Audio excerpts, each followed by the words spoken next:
Thank you so much. Hi, everybody. Yeah, I am going to be covering the what I claim is the fourth wave of Agile. We'll kind of go over all that in a minute. But first, a little bit about me. My name is Dee, and my pronouns are they and them. And I have, like Steve said, I've been in Agile for a really long time. I really jumped into the idea of inclusive leadership back in 2006 when I started a World of Warcraft guild that was one of the first LGBTQ safe spaces across a number of servers, and got a lot of flack for it at the time, but it was worth creating that space and finding people that didn't feel like they belonged in a lot of other places. I've been certified as a Scrum Master a couple of times through different organizations. And my favorite experience has been working with Jonathan Johnson from the Overstock.com and Medici Ventures, where I was an engineering manager and leader there. I've got a degree from the University of Utah in both gender studies and computer science. I am a member of the LGBTQ community, which is why we've got those they and them. Co-founded Inclusive Agile, and then also ran an unsuccessful candidacy for Utah House District 44, because I have been really passionate about becoming a change maker and creating this world as a better place. So let's jump into what we're talking about. So fourth wave of Agile, let's actually talk about what these four waves have been. Agile obviously has been around for over 23 years. And Agile for Teams is really where we started, right? Where we came in, we're letting teams begin to understand how to deliver together. Then we moved into Agile at scale. How do we actually create a larger Agile organization? Which then drove us into business agility, helping leadership and creating value streams. So getting more involved in the actual organizational design in Agile fashion. And I believe that the next step is inclusion. And I'll also say it probably should have been one of the first ones, but it's the next one and we're going to do it. And so we're going to chat about how that's going to work here. So what I say, what I mean by the fourth wave of Agile is inclusion are basically these four pillars: psychological safety, diversity, equity, inclusion, systems thinking as the default mindset, as well as Agile practices. We're going to dive into psychological safety first. Now, this is probably something a whole lot of people here have already understood, already heard about. So I want to know, I would love for you to throw in the chat or write into, just come on off mute and tell me, what has psychological safety meant to you? Ooh, really? Thank you for letting me know. What part are you missing? Logan? Oh, yes. Hi, I'll come off mute. For me, it says psychological safe and then a line, and then it says, what does and it stops. Now, if I make my Zoom window bigger, then I can get more of it. So maybe that will solve it. If I maximize it, then I get psychological safety / DI. And I get what does psychological, if it's just me, maybe I'll try leaving and coming back. So seems like it might be. I'm not seeing that problem from my cool. view. Okay. Okay. Great. Well, it sounds like it's just me then. So Might carry be your on. configuration. Yeah. We won't go too fast, Logan. Come on back. Okay, so what does psychological safety mean to any of you here?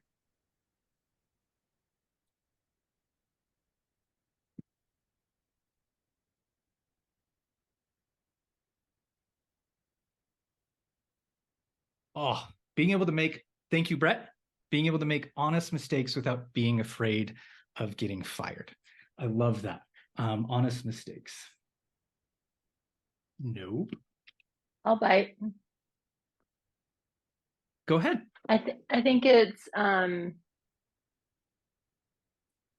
being able to raise your voice when you see something that either isn't working, or it could be a positive or negative thing, because I think sometimes even when maybe there's a positive thing that you want to share, you still may not feel safe to even share a positive thing, right? So just having that environment where if I'm on a call with 10 other people, I even feel like I can come off mute and make my voice heard. And I think one of the things, because I think a lot of people say, well, of course your voice can be heard, you can talk. But part of it is recognizing that that voice is understood as the individual that I am with all of who I am, and isn't attributed to one of those identities, right? Oh, this is just someone that, in your case, is a woman. And so, of course, you're going to think this way. Okay. Anyone else? I like to say, for me, psychological safety is recognizing and performing the platinum rule, which is treat others the way they want to be treated. Not the way you want to be treated. That's nice, but it's kind to treat other people the way they want to be treated. So we're going to talk a little bit more about that, but psychological safety is really the core of where Agile has been continuing to lead. The more psychologically safe you feel on a team, the more likely you are to give feedback. And the only way to get to know where to go best is listening to the feedback throughout your organization. If people won't feel comfortable giving it, then you won't hear it. And we'll talk about what kind of damage that can do. But I'm not going to spend a ton of time on there because Agile has already been tackling psychological safety for quite a while. So there's a lot of stuff out there already. I want to help bring us into the diversity, equity, and inclusion space. Now, DEI currently has some possible, enemies or whatever you want to call it. But I'm just gonna dive into what it ultimately means to me. Diversity is the difference in people around, right? But you can't just have difference in people if they don't also have access to the different levels of the organization, same level of pay. And so that's where equity comes in. Equity is providing those resources that meet the individual needs of people in the group. So I love this particular image where, it doesn't make sense to give all three of those people the same box, right? Instead, it makes sense to provide them with the resources that allow them to contribute and watch the game, if you will. Okay, let's talk about what inclusion is, because this is where my heart is. And I believe that ultimately it all kind of comes together here. All right. I like to talk about inclusion in terms of the opposites and kind of how we've gotten here. Exclusion is something we've all kind of understood, given our particular history in the United States, where I am currently from. We've had issues with exclusion. The Dred Scott decision actually said, hey, Black people do not count as citizens. They are not going to be able to be to contribute to our whole country because they don't actually count as citizens. And so from that, we obviously lose a whole lot of feedback from people that see and experience this world a little differently. We tried to move forward there, and we ended up with segregation.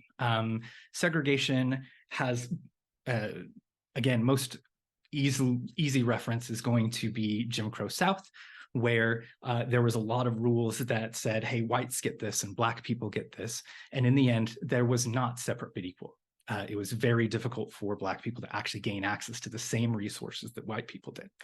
But moving that into the workplace, this is something that's happened pretty regularly with other marginalized communities within the workplace, like women. We invite women into the space, but or we have invited women into the space, but they were often segregated into other kinds of jobs. And instead of actually being pulled into any of the kinds of jobs that could be available, they were said, you can only be this or that. You can only be a secretary or a flight attendant, right? We moved past that again as we started this huge push for diversity, equity, inclusion in the 80s. And ultimately, we got close, but we ended up in this space called integration. And this is a really difficult space because we feel like we've made it, right? The rest of the people, they're there, they're able to do their jobs, they're part of the organization, but you'll notice that they've been combined together as their own entity. And as their own little group, their feedback has to be accepted as a whole group. And that feedback has to be shaped in such a way that the purple people feel comfortable listening to it.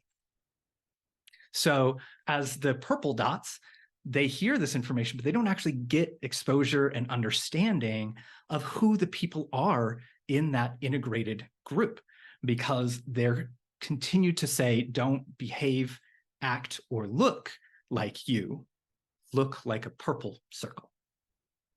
So we're looking to bring people forward into the inclusion space, where we pull that integration apart and let people become exactly who they are and communicate exactly the way they are and how they like to communicate.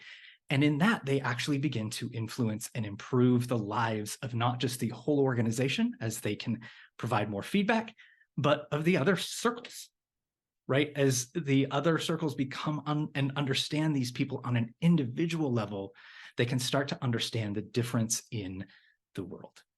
So, and how people have different experiences throughout that world. All right. Now, I did say, hey, some people have some issues with inclusion.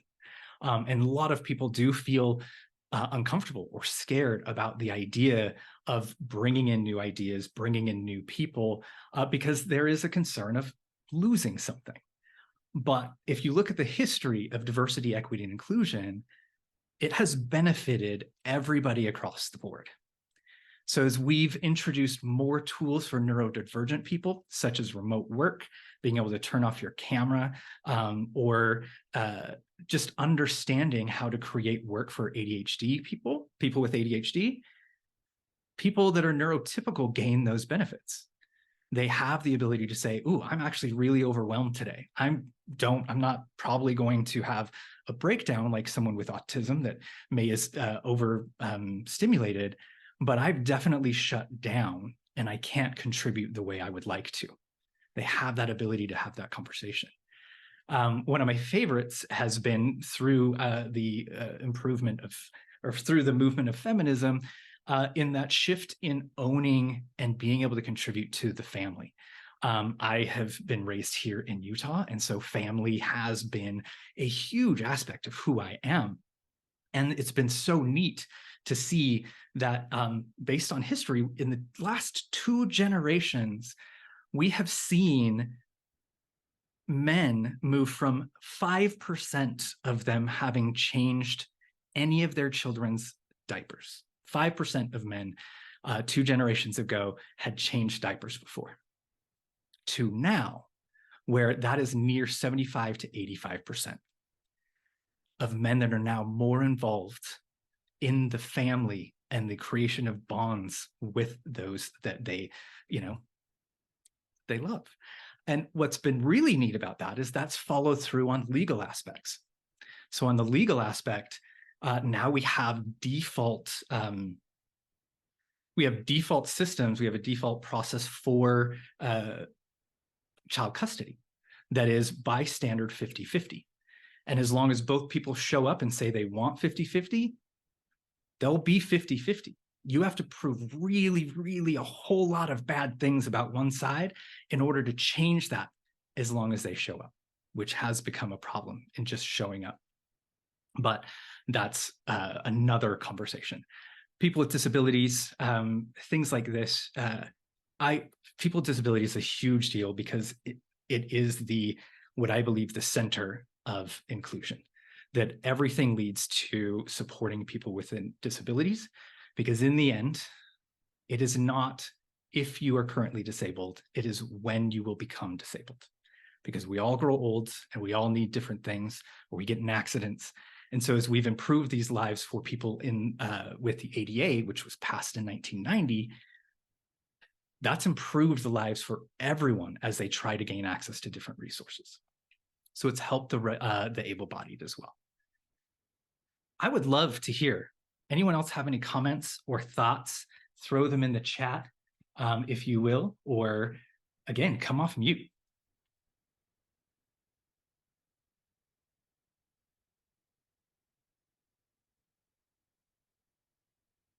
I also will let everybody know I have a practice when I ask a question, I will sing the alphabet before I move on. So expect uncomfortable silences. Not out loud, by the way. So you don't have to be worried about that. All right. Thank you. Cool. Let's move on then. In that case, boop. Okay. So as we've established, inclusion is this idea of creating the space for everyone to be themselves. I want to talk about a few common inclusion roadblocks that get in the way of creating an inclusive organization. And then I'll talk about some milestones. But the first major inclusive roadblock is inclusion is the responsibility of someone else. We've seen this in a lot of DEI initiatives. We bring in a DEI executive. They help create a few programs, sometimes programs that are more integrated than inclusive. And in the end, the individual team members think, I don't have to do anything. The diversity person's taking care of this now, right? So it's someone else's job, or it's HR's job, or it's talent's job to create an inclusive space. But it can't be, because inclusion is the interaction in which we have, and I'm able to be myself at work. I don't, unless I'm on the HR team, whether the HR team is inclusive or not doesn't matter to me. It's my team. And if that one matters to me. Second, accepting intolerance and harm as just an opinion, that puts people in the position of, I have to accept harm in order to allow this person to not have an uncomfortable conversation about how they harm people. And it is the paradox of intolerance, and that you must be intolerant of intolerance in a tolerant society, which is one of my favorite paradoxes. Excusing harmful behavior is that's just the way that he is. This has been a really big deal as we saw the Me Too movement move through, was a whole lot of men confused. And I don't blame them, because for a number of decades, we've been like, hey, women are going to come into the office, but we're not going to actually hold you accountable for the way that you treat those women. And so as we introduced sexual harassment problems, it continued, or sexual harassment trainings, there continued to be the old guard, or sometimes even just people that don't understand how the language that they use can be harmful, can be harassing. And then finally, my most important one is focusing feedback training only on how to give feedback. Right. This is where a lot of organizations, here's how you, here's how you do a feedback sandwich, right? Say something good, say something bad, say something good, right? All of those things ultimately try to make it so that the person receiving feedback doesn't have a reaction. But in the end, we are going to have a reaction, because that's the way our bodies are made. We will react to the inputs that come to us. And instead of teaching people how to give feedback, we need to teach them how to receive feedback. I mean, we should do both, because there's definitely a ton of ways to do bad feedback. But let's jump into the common inclusion milestones. So these are things that we found as we move to a more inclusive organization, things that they adopt at a organizational level. And this is really important that I put that organization on there, because again, inclusion comes from the individual team members. So while these are great organizational milestones, it will not create an inclusive organization. So top one, I really like, I had a previous organization that I worked for, a previous company that was multinational. We had 50 countries that we were in, and we had our side. Thank you, Rob. I'm also glad I'm not the only one that says boop when I move to another slide. That's great. We had 50 countries that we were in, and they said, you get your national holidays off. Don't come to work for whatever national holidays you have. There are a lot of countries out there that have a lot more national holidays than we do. And one of the benefits that created was that teams began to understand how to create work that is successful as a team. because you weren't entirely sure all of the time if you would have 100% of your team.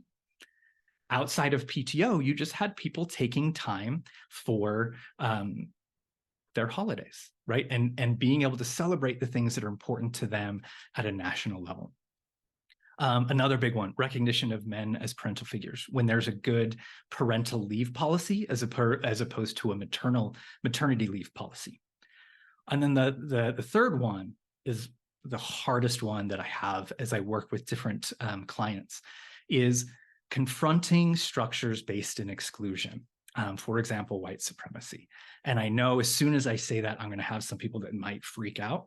But in the end, we do know that there has been white supremacy as a structure here in this country. And again, I can point us to the Dred Scott decision, which said Black people were not actually allowed to be citizens because they were subhuman.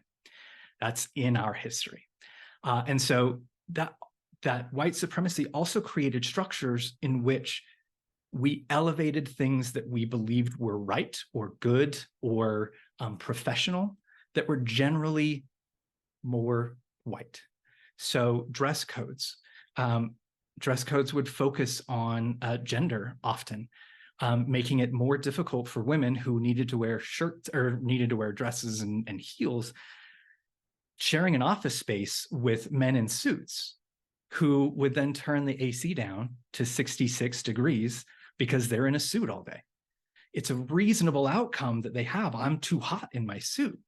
But because there's no structure for the women to say, hey, I want to push back a little bit and be able to wear my own suit, they have to show up to work and freeze. And then are often told you're being inappropriate because of natural reactions to people being cold.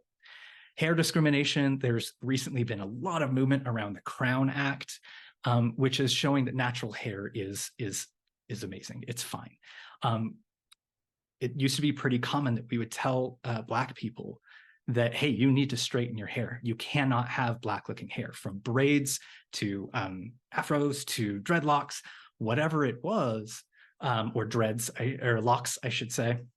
But whatever it was, we forced them to not be able to be natural at work, and often at the damage of their own body, the damage of their hair and their ability to actually have the hair that they want. Beard requirements. This is a big one for me because I have a beard. Cool. I don't necessarily identify as a man, but I have a beard. But I also recognize there are people that have conditions. It's called pseudofolliculitis barbae, which, because they have very fine curly hair or thick curly hair, that it often grows in when you shave. And so we would force, and this was something that happened more often with Black men.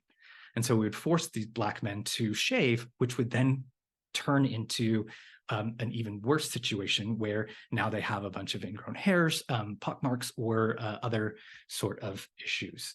And then tattoos. I like to bring up tattoos. This is one that a lot of people are like, no, you can't have neck tattoos. You can't have face tattoos. And ultimately the question is why? It's because all of this is around who is centered. Who are we trying to make more comfortable? And why are these things that make them uncomfortable? There are a number of indigenous communities that have face tattoos as part of their belief system, to people that have been incarcerated, right, have more tattoos. And so there's a bias against people that are incarcerated. Oh, am I still here? Okay. Whew. Okay. So that last question, I think, is one of the most important when you're creating any sort of policy. Who is centered in this policy?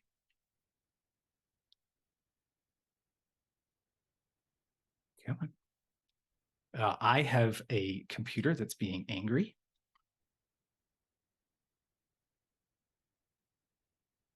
So give it a second. I apologize. Why don't we take a second?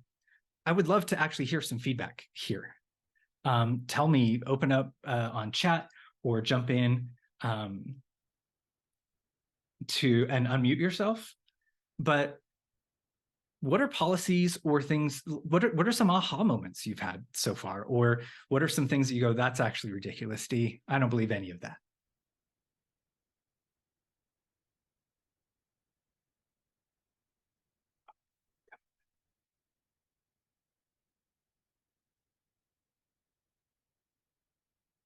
And where'd my chat go? Thank you for throwing some stuff in. Oh, decision makers are really, really far away from the people that are actually doing the work, right? And so they're often the ones that come into work and say, oh, I don't like the way that group looks today. I want them to meet the, the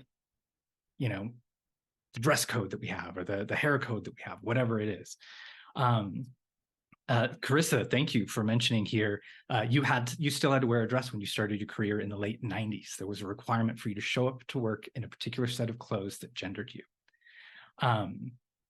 And thanks for Brandy and Kim for adding on to that. Customer expectations, that's a really, really great one, because who's centered in those customer expectations? When we say we want you to look professional for when customers come in, which customers? If I show up in a suit and very clean cut, yes, I'm going to make a certain group of people very comfortable, but I may make another group of people very uncomfortable. And so by saying we must have this sort of professional attire, we actually center a particular experience. And let's see if this actually works now. Boom. So I've said this a few times, but I really want to kind of pull it back together. Inclusion is crafted at the team level. We cannot create inclusion anywhere besides in our individual interaction with each other. So we need to upskill our team's communications through tools. There's some really, really great tools out there that help mitigate bias and understand it. Language, understanding nonviolent communication processes, and then ultimately coaching and practice. Everything is a skill and everything requires practice. So that's ultimately the outcomes of our fourth wave. These are the things we're going to find as we introduce more inclusion into our agile processes. We're going to have higher levels of psychological safety because we have a more diverse and equitable organization. And in the end, that creates teams that can self-heal. You don't need to have a team or a person that needs to go all the way up the system when they have the ability to have frank, courageous conversations with the people on their team, including their own managers. Thank you, Junie, as well. I believe that's when inclusion of customers' multifaceted selves is crucial to deeply understand in order to have a whole organization. That's beautiful, right? In the end, I am many things. I have had many careers. I am queer, but I came out way late in my life. And those intersectional identities change the way I feel when I walk into a room and I see someone that's waiting to welcome me, right? Depending on how that person shows up, I will see differently than someone else, like Steve, for example. I don't know all these intersectional identities that Steve has, but I have a feeling they're not all of the same ones I have. All right, so we've talked about those outcomes. I want to move us over into the way we get there, right? I like talking about outcomes first because outcomes are ultimately the most important thing. I'm going to jump right in here too. Thank you, Brandy. I'm so much more comfortable when I walk in and see someone with weird hairs and tattoos because I know the org is more accepting. I know that I'm going to have conversations with people that understand me, right? I added that last part on. That's not what Brandy said. So systems thinking, this is the mindset that I want us to start with that starts the understanding of how to create inclusion. So I'm going to dive into systems thinking, but I'd actually love to hear anyone already have a basic or really deep understanding of what systems thinking is.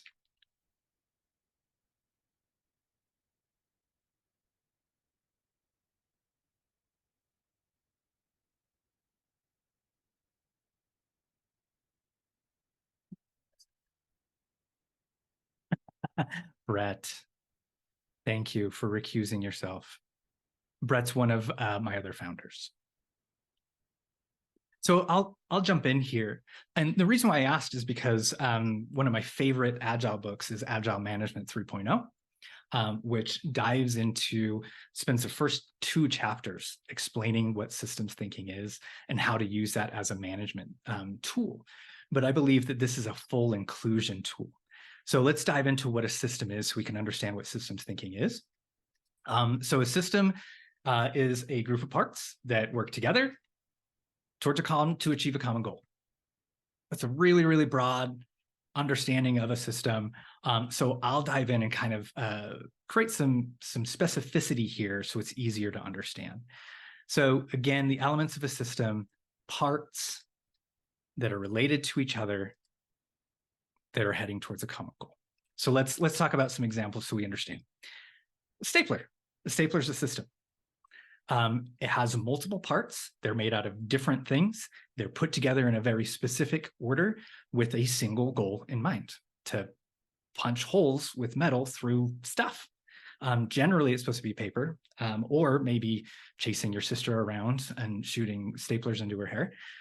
Whatever it is, there's a common goal there. And if you put those parts in the wrong order, or one of those parts breaks or is missing, the system ceases to function. But the coolest part about these systems, which we call simple systems, is that every time we put in an A, we expect a B.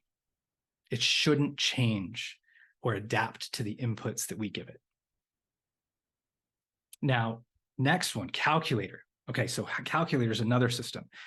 We could talk about all the different types of calculators out there, but in the end, if you open up a calculator, it's going to be hard to understand what's in there. Whereas a stapler, you can open that up and you kind of figure it all out at a pretty quick glance how it works. But depending on how old your calculator is, there's a lot of different ways that you may open a calculator and find its internal guts. But in the end, you would have the ability to understand it. You would have the ability to map out how all of the pieces function together to create your math, your calculator. These are called complicated systems. And complicated systems, again, do not adapt to inputs. So as complicated systems, actually, I'm going to ask, now that I've kind of introduced simple and complicated systems, anyone have an example? I would love to hear what's something that you just realized may be a simple or a complicated system.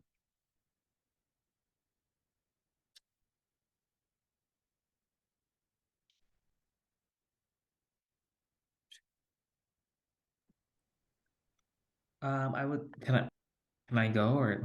Please, yeah, come off mute, jump on in. Okay, a simple system for me, it would be like a software that is literally just doing the front end, and then I would say complicated would be doing like multiple architecture databases and having like financial system, like those banks. That'd be really complicated. That's compared to a very simple UI app that you're working on. That's beautiful. I love that. Those systems, you could sit down and map out, right? Even the most poorly designed backends, you still have the ability to sit down and go, how are all these things talking to each other, and have a map of it. It might change as you change the system, but again, it does not adapt. As I call this endpoint, I expect the same answer the first time I call it or the second time I call it, with reason, right? If we're doing a post or all those things, right? But in the end, we expect a specific thing, and if it doesn't work, we know it's broken or we've used it incorrectly, much like when I was chasing my sister around with the stapler. Okay, now we're going to talk about the most important types of systems, complex systems. I don't know if you noticed, but we love foxes. So complex systems change that one very important piece that I keep bringing up. Complex systems adapt to the information that they're given, to the inputs that they're given. My favorite example and simple example of this is if I were to give this particular speech today, tomorrow, and have all of the same people here, it would be different. You would be experiencing it different because it's Friday. You've had, maybe you didn't sleep as well last night as you did today, or maybe someone was really, really nice to you today, and it's completely improved your mood. Those inputs change who you are at some level, so that as you receive this input, it has been modified, right? It's not the exact same. So another favorite of mine are bodies. And And I'll get a little bit into that, but our bodies are complex systems because they're ultimately systems of feedback. And we've learned through medicine that there's nothing we can say, I have a headache, and someone just flips a switch and turns your headache off. It also usually comes with some sort of stomach ache or maybe, blindness. I don't know. We've noticed that they're all interrelated. So I want to talk about that again. We're all interrelated. So that complex system adapts, and the complex systems are made up of only smaller complex systems. So if we talk about our body, we go all the way down to our cellular level. Our cells actually interact and react with each other and themselves and the internal parts of those cells. If something starts, if some input comes in and it becomes scared or breaks, the things around it will adapt, which is why we have our immune system. My other favorite, it adapts to that information and then sends feedback. Feedback is the communication of a complex system. So feedback, this is where everything within our inclusion and diversity equity space and psychological safety comes together to understand if we can't communicate, we can't provide feedback, and we can't actually tell people what's going on, which means leadership cannot actually understand the whole of their complex organization. My favorite example of this, I'm going to use the body again. Family systems are complicated AF. I would say complex AF because that family system would adapt to the inputs from the other people in that family, external pressures, changes in politics. Thank you, Brett. CAR would be a complicated system. Sorry, I missed those earlier. But pulling back to feedback, I want to talk about my favorite story about feedback. I had a really good friend of mine, a colleague, who lost part of his finger, a third of his finger, in a cabinetry accident. And he tells a story where his finger, he's doing his work, and then something happens. He doesn't really immediately know what, but he knows something's wrong. And so he starts looking around his workstation and looks down and realizes a third of his finger's gone. And he had no clue because the feedback mechanism of his finger and pain had been instantly cauterized when it went through the blade. So those pieces, those messages couldn't be sent. He didn't feel them. And that's what happens when we have exclusive teams, is we have pain and injury that we just accept without listening. And fortunately, being cauterized, that also meant that it wasn't, super scary. But if you ignore pain where you're actively bleeding or wounds, you're going to have problems. And that's where we see a lot of organization is the ignoring of problems because they're difficult to talk about. So we need to open up that feedback, and systems thinking is a way to understand how to accept someone else's stories as true, as well as your stories. Come on, don't break again. So thinking of feedback, imagine any of these systems, how difficult feedback would be. Do you think in exclusion, we were really, understanding different cultures and the values they may have had and adopting those internally so that we could become better? No, we said those are not good things. And we didn't listen to the feedback at all. Same with segregation, and integration gets better because they are part of the organization, but that feedback gets lumped together, right? That feedback gets pulled together and says, this is feedback from the marginalized community. Or sometimes this is feedback from all of the marginalized communities, and then we're going to treat all of them the exact same way. And then ask that, again, they communicate that feedback as close to purple as possible. Where inclusion, again, allows that feedback to go throughout every single person, throughout this whole space, so that they can all not just talk to each other, but affect each other in the way that they mean to. Because we're already going to make that impact. We're already going to be changing the way other people are around us. systems thinking helps us, and inclusion creates the space for doing that with intention. Okay. Again, aha moments. Thanks, Nate Jones. Some families don't adapt too well, sadly. Yeah, I'm going to just leave that one right there. As a queer person in Utah, I'm just going to leave that one right there. What are some aha moments so far between these systems, right? Because I'm moving into the part we all already understand, agile practices. I'd like to hear so far, anyone heard anything new here or wondering how to move forward with creating better inclusion? Just to jump in, it feels like if it's a system that isn't able to adapt, then seems a bit hopeless, right? Like if that's not a fundamental foundation, is I'm willing to learn and adapt, then how do we deal with that? How do you move forward from that? I think that's a really great point. How do you improve something that literally says I am unwilling to be improved, right? And in the end, Agile is about constant improvement. It's about the growth mindset, which we'll chat about. Ariel, am I saying your name correctly? Yes, it's Oriole, but people say Oriole. it differently, so it doesn't bother me. Oriel. Thank you, Oriel. Go ahead. Yes, I was gonna say, right now, for instance, in our company, we have someone they hired actually to brought in to transform the company into being like we do agile for our teams, but not everyone in the whole company. So he's coming in and he's going into the VP level.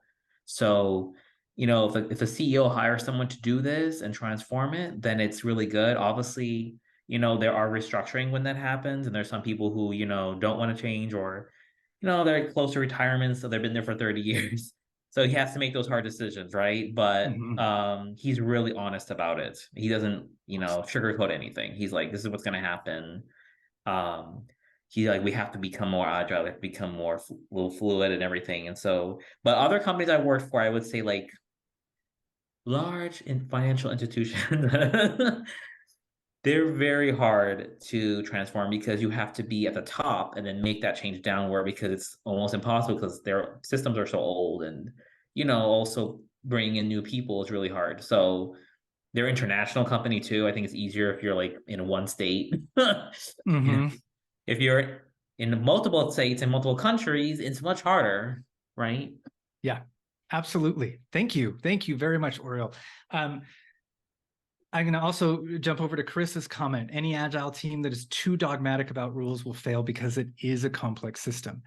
Agile is a tool, a system, or a mindset, however you want to talk about it, a set of practices that ultimately is supposed to show us what's happening. It gives us more information. It allows us to practice and improve the information that we're now getting at a more regular basis.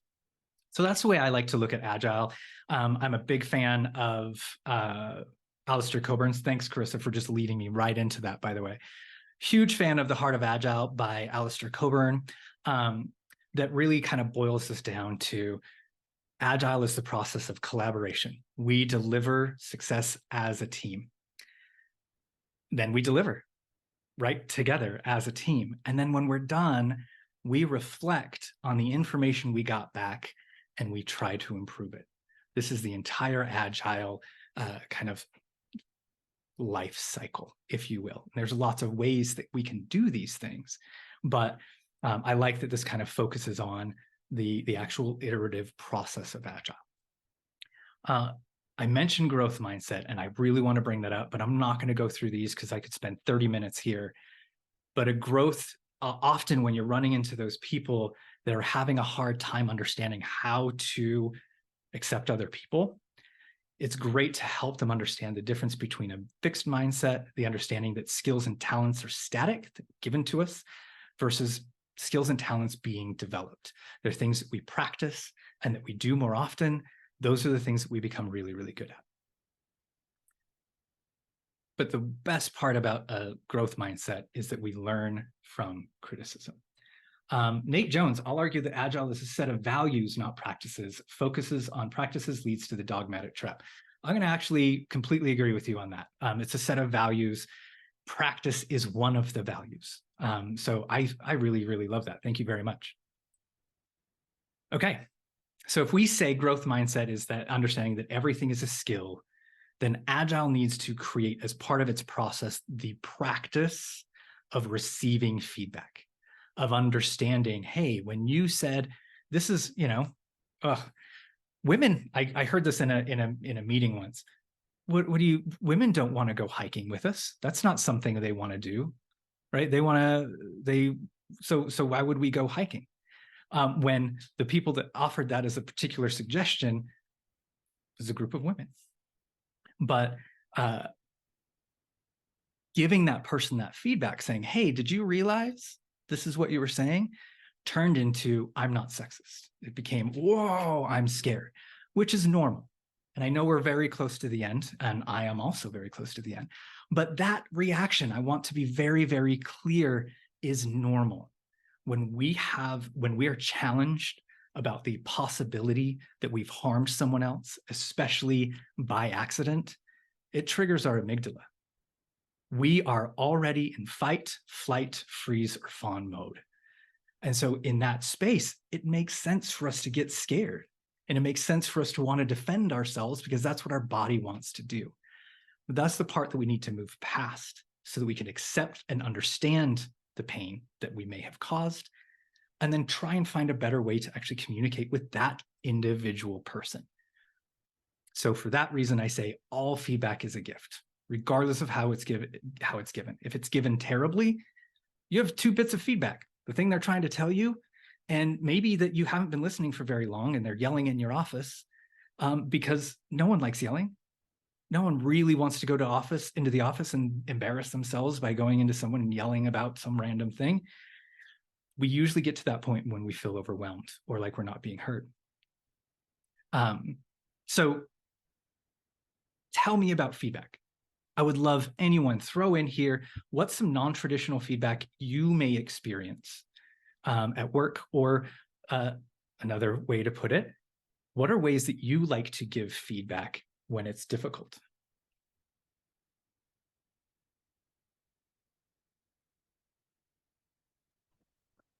I always like to provide the feedback in written form ahead of a meeting, let's say, with a direct report or something like that, where we're going to talk about it.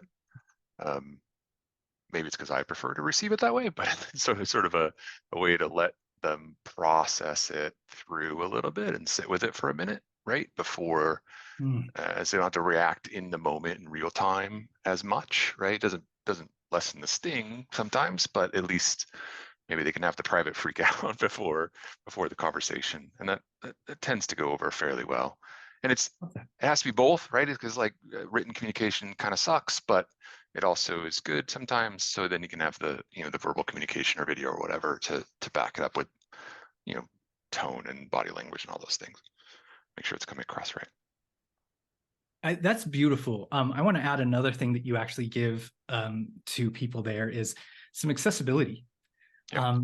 Understanding that some people process information, especially negative information, slower, right? And they need more time with that. So you give a lot of people the ability to actually understand how to accept your feedback. That's really, really beautiful. Kelly, you also came off mute. Did you want to say something? Yeah, I was just going to say, if it's not a session that is specifically designed, so let's say, for instance, we're just chatting about something that is work related, but it's not a feedback session per se. If I observe something, I wouldn't just offer the feedback without first saying, hey, can I provide some feedback? Because they may say no, like, no, actually, I'm not open to hearing that right now. I think it's important, especially in those cases where it's not a session designed specifically like, oh, I know I'm coming in to get feedback. Asking for permission, right? Creating the level and understanding of consent is amazing. A lot of times people won't say no, even if they do want to say no, because they don't have that psychological safety. But if you've ever said, hey, can I give you some feedback? And someone responds with, I'm not actually in the space for that right now, you can go ahead and pat yourself on the back already. Like, this is someone that feels that they can be honest with you. And that's incredible. So another huge shout out to that for Kelly. Thank you very much for adding that. Anyone else? I like Brett's, big fan of knowing looks and then termination. Since we're doing anti-patterns, my favorite form of anti-pattern feedback is when someone is late and then the manager talks to the entire team about how punctuality is so important instead of talking to that individual. Because I've been the other person that was late 2 weeks ago, and certainly my manager's talking to me about me, right? Certainly my manager now hates me because I have a common ADHD symptom, which is rejection sensitivity dysphoria. So giving feedback at a public space sometimes can be acceptable, but it still needs to be direct to the people that need it so that they know they're the ones that have to change and they can ask questions on how they can. Boom. Oop. Okay, so I've hit the end here. Fourth wave of agile practices, the systems thinking mindset with the agile values of practice creates teams that can self-organize. And teams that can self-organize, that are also inclusive, can self-heal. Now you have a team that understands exactly how to deliver the vision you have given them. So that's how all of these things are pulled together. And I think this is why inclusion is the fourth wave, is because I've heard multiple times from other agile coaches, DEI is not our problem. That's a people operations thing, right? I'm here for how things get done. But if we don't understand that how things get done and gets done includes feedback and communication, which then means we're building a system, we're not going to actually be able to hear and understand how to get things done in the right way. So you need all four of these things. And this is the next wave of Agile, so that we can start creating whole organizations that can self-heal themselves and deliver the vision and value that their organization wants to. Okay, I would love to hear your stories. We love stories, but if there's some aha moment that came up for you, again, come off mute, throw it into the chat. We only have 2 minutes, so we get one story if anyone wants to tell it. And you got to tell it fast. It's got to be like a rap. No? Oriel, please. Thank you. DEI story, I guess, related to DEI. Our team is like, I would say almost 50% woman.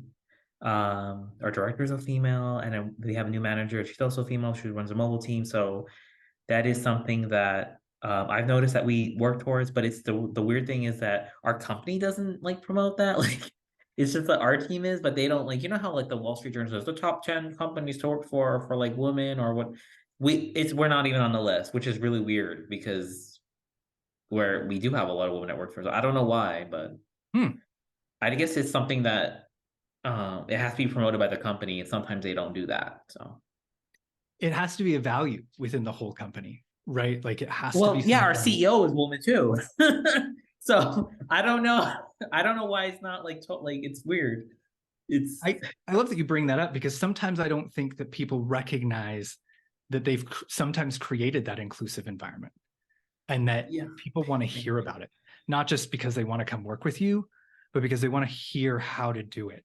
They want to figure out how to create spaces where women in executive positions feel welcome and can give good feedback without needing to act like a purple dot. Okay.